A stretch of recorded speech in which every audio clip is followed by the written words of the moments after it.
जय जोहार, नमस्कार। छत्तीसगढ़िया न्यूज़ देख रहे हैं आप। छत्तीसगढ़ की तमाम बड़ी खबरों को विस्तार से बताएंगे, जो लोगों की जिंदगी से जुड़ी हुई बहुत ही महत्वपूर्ण खबर है। इससे पहले आप छत्तीसगढ़ से हैं और छत्तीसगढ़ समाचार ठीक इसी प्रकार रोजाना देखना चाहते हैं तो नीचे लाल कलर के सब्सक्राइब बटन को दबा करके चैनल को सब्सक्राइब कर लेना है। इससे पहले आज की कुछ प्रमुख सुर्खी। छत्तीसगढ़ में सीएम भूपेश बघेल 3 महत्वपूर्ण योजनाओं का शुभारंभ करेंगे।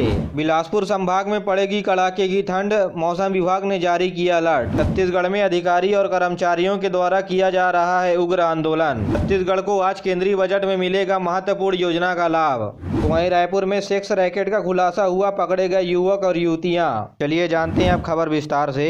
कोरोना संक्रमण के बीच प्रदेश में हो रहे 5 राज्यों में चुनाव की वजह से राज्य निर्वाचन आयोग ने इन चुनाव क्षेत्रों के लिए नए नियम लागू कर दिए हैं। सोमवार के हुए बैठक के बाद चुनाव आयोग ने लोगों की 1000 क्षमता वाले रैलियों को अनुमति दी है। साथ ही इंडोर आयोजनों में 500 लोग उपस्थित हो सकेंगे, जबकि डोर टू डोर कैंपेन के लिए 20 लोगों को अनुमति दिया गया है। पहले 5 लोगों को अनुमति दिया गया था।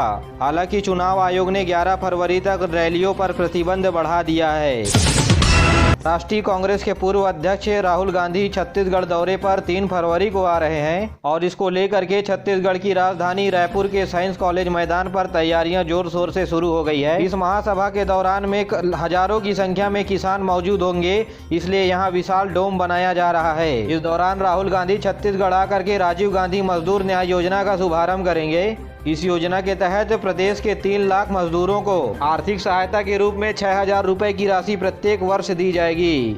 और प्रदेश सरकार की जो प्रमुख योजनाएं हैं, जैसे गोधन न्याय योजना, राजीव गांधी किसान न्याय योजना आदि योजनाओं की प्रदर्शनी भी लगाई जाएगी, ताकि राहुल गांधी देख सकें कि छत्तीसगढ़ की सरकार किस प्रकार काम कर रही है। तो वहीं छत्तीसगढ़ प्रदेश में 13,969 राजीव गांधी युवा मितान क्लब की स्थापना की जाएगी और इस योजना का शुभारंभ राहुल गांधी के हाथों 3 फरवरी को किया जाएगा। और युवा मितान क्लब के माध्यम से युवाओं को दिया जाएगा मंच। यहाँ प्रदेश के सभी ग्राम पंचायतों में एक युवा मितान क्लब की स्थापना की जाएगी, जो राज्य सरकार की योजनाओं को जन जन तक पहुँचाने का कार्य करेंगे। और रायपुर के वर्धा में बनाए गए गांधी जी के संबंध में सेवाग्राम का शिलान्यास भी किया जाएगा। और रायपुर एयरपोर्ट के प्रांगण में बनने वाले अमर जवान ज्योति के लिए भूमि पूजन भी राहुल गांधी के द्वारा किया जाएगा। 3 फरवरी को मजदूर न्याय योजना की पहली किस्त 2000 रुपए के रूप में जारी किया जाएगा।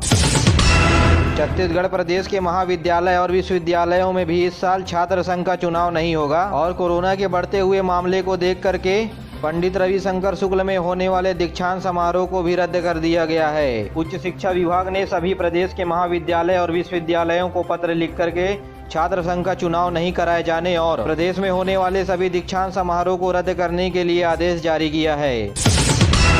देश के केंद्रीय मंत्रिमंडल में आज 1 फरवरी को देश के वित्त मंत्री निर्मला सीतारमण के द्वारा देश का आम बजट पेश किया जा रहा है और इस बजट को छत्तीसगढ़ की भारतीय जनता पार्टी सार्वजनिक जगहों पर बड़ी स्क्रीन लगा करके लाइव प्रसारण के रूप में दिखाएगी। इसी बीच बजट की घोषणा होने से पहले भारतीय जनता पार्टी और कांग्रेस पार्टी के बीच बयानबाजी शुरू हो गई है। राज्यसभा सांसद छाया वर्मा का कहना है कि जब से केंद्र में मोदी सरकार आई है, तब से बजट में छत्तीसगढ़ को कुछ नहीं मिला है। केंद्र सरकार छत्तीसगढ़ में भी बजट को लेकर के भेदभाव करती है। वहीं पूर्व कृषि मंत्री बृजमोहन अग्रवाल का कहना है कि छत्तीसगढ़ में जो भी पुल, पुलिया और सड़कों का निर्माण किया जा रहा है, वह केंद्रीय बजट के रूप में किया जा रहा है। छत्तीसगढ़ के कांग्रेस नेताओं का काम केवल आरोप लगाना है।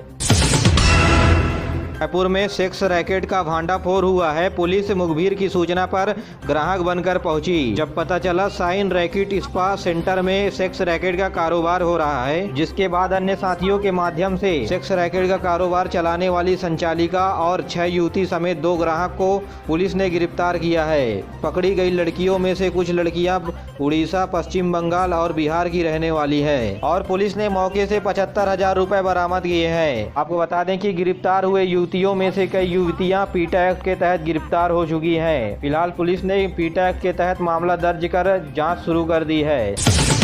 छत्तीसगढ़ में अधिकारी कर्मचारी फेडरेशन के बैनर तले राज्य के अधिकारी कर्मचारियों ने 28 जनवरी से ट्विटर अभियान की शुरुआत की है। इस ट्विटर के माध्यम से राज्य सरकार से प्रदेश के अधिकारी और कर्मचारी महंगाई भत्ता और भाड़ा भत्ता देने की मांग कर रहे हैं। 4 दिन चलने वाले इस अभियान में 3 लाख ट्वीट करने का लक्ष्य रखा गया है और इस काम को आसान बनाने के लिए फेडरेशन की ओर से एक साइबर सेल का गठन किया गया है, जो सरकारी कर्मचारी और अधिकारियों को ट्विटर अकाउंट बनाने के साथ साथ ट्वीट में भी मदद कर रहे हैं। जी हाँ, प्रदेश में कोरोना संक्रमण के चलते भीड़ इकट्ठा करने पर बैन लगा हुआ है, इसलिए अपनी बात सरकार तक पहुंचाने के लिए ट्विटर का सहारा अधिकारी कर्मचारी के द्वारा लिया जा रहा है। प्रदेश के रेत के अवैध परिवहन के लिए छत्तीसगढ़ में हाईवा संघ ने प्रदेश सरकार से मांग की है कि पूरे दस्तावेज के साथ जब्त किए गए हाईवा को शर्त के साथ जोड़ें। हाईवा संघ के अध्यक्ष राजेश मिश्रा ने बताया कि राज्य सरकार की ओर से प्रत्येक बार रॉयल्टी दे करके सभी हाईवा को छोड़ा जाना चाहिए। रायगढ़ जिले में अवैध रेत परिवहन पर कार्रवाई करते हुए जिले के अलग अलग क्षेत्रों से 35 ट्रैक्टर बरामद किए गए हैं, तो वहीं राजनांदगांव जिले में भी अवैध रेत के परिवहन पर ताबड़तोड़ कार्रवाई की गई है। जिले से 22 हाईवा समेत रेत भी जब्त कर लिया गया है। राजनांदगांव जिला प्रशासन और पुलिस ने संयुक्त कार्रवाई की गई है। सीएम भूपेश बघेल के निर्देश के बाद ताबड़तोड़ कार्रवाई प्रदेश के प्रत्येक जिले में की जा रही है। छत्तीसगढ़ में जोरदार टीकाकरण अभियान चल रहा है। अब तक 1,42,00,000 लोगों को कोरोना के दोनों टीके लगाए जा चुके हैं। प्रदेश के 15 से 18 साल के टीनएजर्स 70% बच्चों को कोविड का टीका लगाया जा चुका है। साथ ही प्रदेश के 2,39,000 डॉक्टर, नर्सेस और फ्रंटलाइन वर्कर्स समेत 60 साल की उम्र पार कर चुके वृद्धजन भी इस आंकड़े में शामिल हैं। तो वहीं प्रदेश के 18 साल से अधिक उम्र वाले 99% लोगों को कोविड का पहला टीका लगाया जा चुका है और टीकाकरण के मामले पर मुंगेली तथा कोरिया जिला आगे हैं। रायपुर, बिलासपुर, दुर्ग में लगातार तापमान बढ़ने के बाद ठंड कुछ कमजोर पड़ने की संभावनाएं मौसम विभाग की ओर से बताई जा रही है। तो वहीं रायपुर मौसम विभाग ने बताया कि सरगुजा और बिलासपुर संभाग में शीतलहर की अवस्था बनी रहेगी। तो वहीं प्रदेश में सबसे ठंडा बलरामपुर जिला बताया गया है और यहाँ रात्रिकालीन तापमान 3 डिग्री सेल्सियस रिकॉर्ड किया गया। तो वहीं राजधानी रायपुर में बीती शाम 10 डिग्री सेल्सियस तापमान रिकॉर्ड किया गया। यहाँ शीतलहर की स्थिति थी। रायपुर में अधिकतम तापमान 26 डिग्री सेल्सियस दर्ज किया गया है। दिन भर तेज धूप थी लेकिन ठंड बनी हुई थी। बिलासपुर जिले को ओडीएफ घोषित किए जाने के बाद बिलासपुर जिले के गांव अब ओडीएफ प्लस की ओर आगे बढ़ चुके हैं। बिलासपुर के बदोरी और बरतौली ग्राम पंचायतों को ओडीएफ प्लस का खिताब प्राप्त है। यहां के सभी ग्राम पंचायतों में शौचालय का निर्माण हो गया है। यहां की महिला और पुरुष बाहर शौच के लिए नहीं जाती हैं। बरतौरी गांव के सरपंच प्रतिनिधि विद्यासागर यादव ने बताया, गांव में स्वच्छता मिशन के तहत सभी योजनाओं का क्रियान्वयन किया जा रहा है। प्रदेश के भारतीय जनता किसान मोर्चा ने प्रदेश के सभी धान खरीदी समिति केंद्रों के बाहर धरना प्रदर्शन किया है। इस प्रदर्शन में डॉक्टर रमन सिंह, पूर्व कृषि मंत्री बृजमोहन अग्रवाल समेत प्रदेश के अन्य नेता मौजूद रहे। रमन सिंह ने कहा कि प्रदेश सरकार किसानों से वादा खिलाफी कर रही है, जहां उनका कहना है कि 15 दिन धान खरीदी के लिए राज्य सरकार और तारीख बढ़ाए, साथ ही धान का उठाव भी जल्द करे और धान समिति केंद्रों में हुए नुकसान का भी भरपाई करे। इन सभी मांगों को लेकर के भाजपा पार्टी की ओर से किसान के पक्ष में धरना प्रदर्शन किया जा रहा है।